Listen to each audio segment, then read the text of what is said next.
தாவேக தலைவர் விஜயின் பிரச்சார கூட்டத்தால் கரூரில் பெரும் துயரம் ஏற்பட்டிருக்கிறது.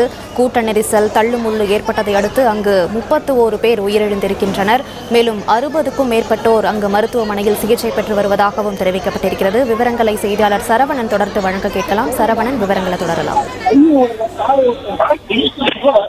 தாவேக தலைவர் விஜயனுடைய பிரச்சாரம் இன்று கரூரில் நடந்து முடிந்தது. கரூரில் அவர் சென்றடைவதற்கு முன்பாக பிரச்சார வாகனம் சென்றடைவதற்கே 2 மணி நேரமானது. அதாவது ஒரு குறிப்பிட்ட தொலைவு 1 கிலோமீட்டர் தொலைவுக்குள் அந்த வாகனம் சென்றடைவதற்கு 2 மணி நேரமானது. அந்த அளவிற்கு அங்க கூட்ட நெரிசல் இருந்தது.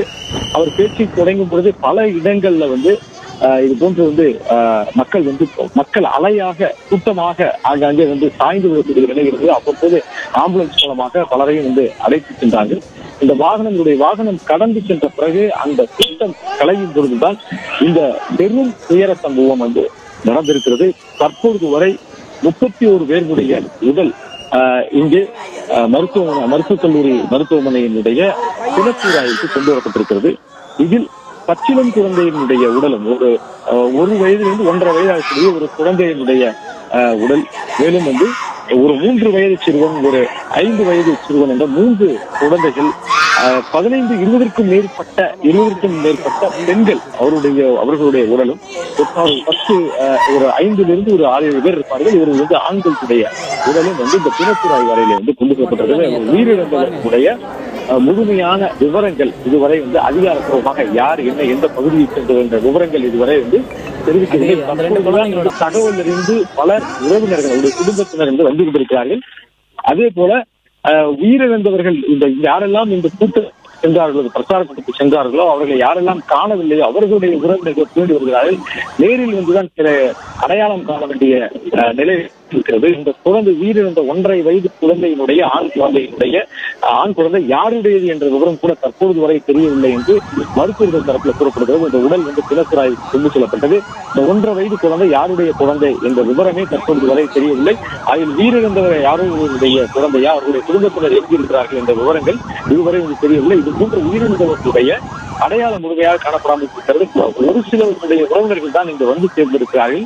காணாமல் போனவர்களுடைய உறவினர்கள் குடும்பத்தினரும் தற்பொழுது இங்கே தேடி மருத்துவமனைக்கு வந்திருக்கிறார்கள். ஒரு பக்கம் இந்த துயர சம்பவம் நடந்திருக்கக்கூடிய நிலையில இதற்கான எப்படி இந்த துயர சம்பவம் நடந்தது. தாவேக தலைவருடைய பிரச்சாரம் என்பது 3வது வாரமாக நடக்கிறது. இதற்கு முன்பும் 4 மாவட்டங்கள்ல நடந்து முடிந்திருக்கிறது. செல்லக்கூடிய இடங்களில் எல்லாம் கூட்ட நெரிசல் ஏற்படுகிறது.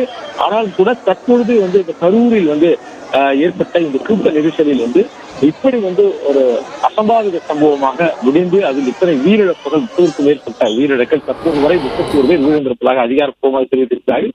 இந்த 31 பேருடைய உயிரிழப்பு சம்பவம் எப்படி நடந்தது என்பது குறித்து தொடர்ந்து விசாரணை ஒரு பக்கம் நடத்தப்பட்டு வருகிறது. அதாவது பெரும் கூட்டமாக, அதாவது இன்று மதியம் ஒரு 12:30 மணியிலிருந்து 1 மணி அளவிலேயே இந்த பிரச்சாரம் மேற்கொள்வதற்காக அனுமதி கொடுக்கப்பட்டிருக்கிறது. ஆனால் அவர் 7 மணிக்கு பிறகுதான் அந்த இடத்திலே சேர முடிந்தது. 5:40க்கு தான் கரூர் ரவுண்டானா பகுதிக்கு வந்தார். அதற்கு பிறகு அவர் 7:30 மணி அளவில் தான் அவர் பேசக்கூடிய இடத்திற்கு 12:30 மணி அளவில் அவருக்கு பேசுவார் என்று அறிவிக்கப்பட்டிருந்த நிலையில அதற்கு முன்னதாகவே இந்த பகுதியில கூட்டம் கூடியது. கிட்டத்தட்ட முற்பகல்ல, அதாவது ஒரு காலை பிறகு ஒரு 10 மணிக்கு பிறகு இந்த கூட்டம் கூட தொடங்கியது. இந்த கூட்டத்தினர் வர வர வர வர இந்த கூட்டத்தினுடைய எண்ணிக்கை அதிகரித்துக் கொண்டே இருந்தது. பிளே ஸ்டோர் மற்றும் ஆப் ஸ்டோரில் இருந்து பாலிமர் செயலியை QR கோடு மூலம் பதிவிறக்கம் செய்யுங்கள். செய்திகளை உடனுக்குடன் பெறுங்கள்.